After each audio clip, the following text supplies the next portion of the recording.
আসসালামু আলাইকুম, সকলকে স্বাগতম তারক এগ্রো খামারবাড়ির পক্ষ থেকে। আশা করি আপনারা সকলে ভালো আছেন।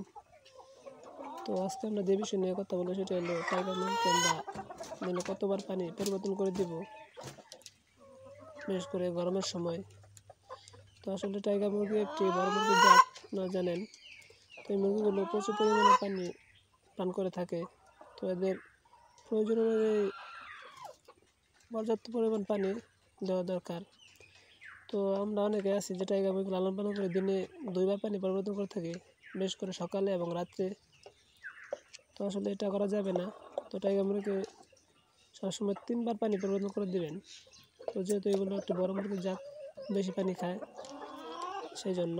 তো দেখেন আমি এখন দুপুর টাইম পানি পরিবর্তন করে দিলাম, কী পরিমাণে পানি খাইতেছে। বিশেষ করে এই পানি এখন ঠান্ডা পানি, পরিষ্কার পানি, এই কারণে এই পানিগুলো এখন ওরা বেশি করে পান করতেছে। অবশ্যই যদি আমি সকাল যে পানিগুলো দিয়েছিলাম সেটা যে পরিবর্তন না করে দিতাম তবে খেতে কোনো কম খেত। এখন পানিটা যেহেতু ঠান্ডা এবং দুপুর টাইম মুরগির পানি একটু বেশি পান করতেছে। তো আসলে এই পানি থেকে অনেক রোগবালা সৃষ্টি হয়ে যায়।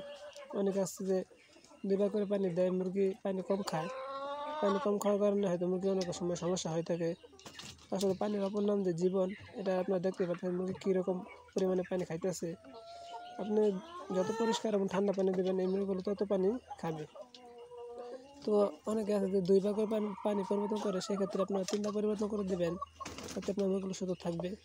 যদি আপনার পানি 2বার পরিবর্তন করেন এবং সেই ক্ষেত্রে মুরগির পানি কম খায়, তাহলে আপনার দেখা যাবে যে মুরগি নানা রকম রোগবালা সৃষ্টি হবে। যেমন বিশেষ করে মুরগির কলেরা, তারপরে রক্তমেশা, এই 2টা হয়ে থাকে মুরগির পানি কম খাওয়ার কারণে। আর মুরগি যত পরিমাণ ঠান্ডা পরিষ্কার পানি খায় মুরগি তত সুস্থ থাকবে এবং পেট পরিষ্কার থাকবে। আরেকটা বিষয় হলো, আপনারা অনেকে আছেন যে মুরগির পাত্র, দেখা যায় অনেকে আছে 15 দিন 1 মাস পর্যন্ত পাত্র পরিষ্কার করেন না, দিয়ে রাখেন। সেটা করবেন না। আপনার মুরগির পানির পাত্র কিংবা খাদ্যের পাত্র সবসময় 7 দিন পর পর পরিষ্কার করে দিবেন, কারণ পানির পাত্রের ভিতরে অনেক ময়লা জমে থাকে। যখন পানি বের হয় মুরগিগুলো অবশ্যই মরা শুদ্ধা পানি খেয়ে ফেলে, তাতে করে সেই রোগবালাই সৃষ্টি হয়। তোমরা এটা মাথায় খেয়াল রাখবেন। খাদ্যের পাত্রগুলো অবশ্যই সুন্দরভাবে পরিষ্কার করে দেবেন। আর আপনারা চেষ্টা করবেন প্রতি 7 দিন পর পর সকালবেলা মুরগিকে পানির সাথে পটাশ ব্যবহার করার জন্য, তাতে করে আপনার মুরগি যখন ওই পটাশের পানিগুলো খাবে অবশ্যই তার পেট পরিষ্কার থাকবে এবং পেটে যে অনেক জীবাণু সৃষ্টি হয়, ভাইরাস, সেগুলো আসলে ধ্বংস হয়ে যাবে। আপনারা এটাও করতে পারেন। এভাবে আপনারা মুরগির পানির যে বিষয় সেটা ম্যানেজমেন্টটা সুন্দরভাবে পরিচালনা করতে পারেন। দেখেন কী পরিমাণ পানি খাইতেছে। আমি কিছুক্ষণ আগে পরিষ্কার ঠান্ডা পানি দিয়ে দিলাম। তো আপনারা এইভাবে চাইলে করতে পারেন, তাহলে করে আপনার মুরগিগুলো সুস্থ সুন্দর থাকবে, মানে অনেক রোগবালাই থেকে মুক্তি পাবে।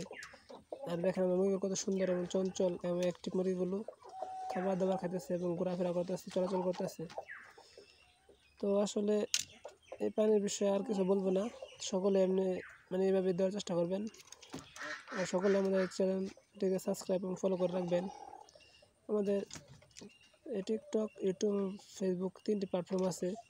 সকলেই এগুলোকে সাবস্ক্রাইব, ফলো এবং কমেন্ট করবেন। ধন্যবাদ। সকলে ভালো থাকবেন। আসসালামু আলাইকুম।